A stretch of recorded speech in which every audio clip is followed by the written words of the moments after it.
Lors de sa visite au Bénin, le président français Emmanuel Macron a multiplié les critiques envers la Russie, accusant notamment le pays d'être l'une des dernières puissances impériales coloniales. Alors que le ministre des Affaires étrangères russe, Sergueï Lavrov, est également en tournée en Afrique, le chef d'État français a cherché à mettre en garde les capitales africaines contre la guerre qu'il a qualifiée d'hybride menée par la Russie dans le monde. Pour le continent africain, la Russie a commencé, au fond, un nouveau type de guerre mondiale hybride. C'est ça la réalité.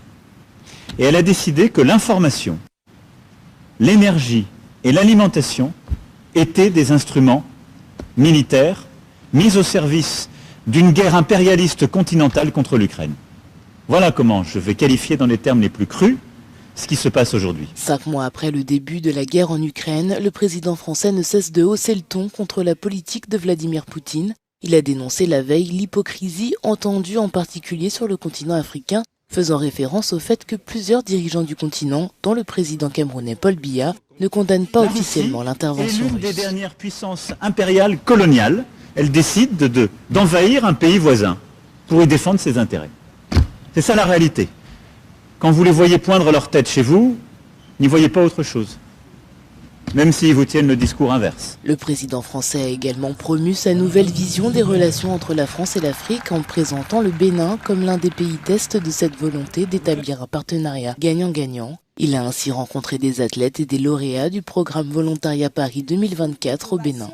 Le président béninois Patrice Talon s'est félicité des relations avec Paris, qu'il a décrit comme étant décomplexées et débarrassées de pesanteur du passé. C'est un vrai modèle de partenariat réciproque, équilibré, où on donne la possibilité à la jeunesse béninoise, mais avec une volonté d'avoir un ancrage régional.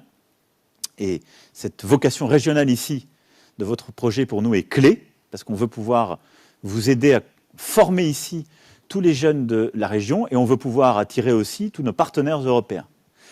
C'est de dire que c'est ici que ça se passe si vous choisissez de le faire ici. Critiqué pour avoir choisi de visiter le Cameroun, dirigé depuis 40 ans par le président Paul Biya, et le Bénin, accusé de dérive autoritaire, Emmanuel Macron est resté silencieux sur la question des droits humains et la défense de la démocratie.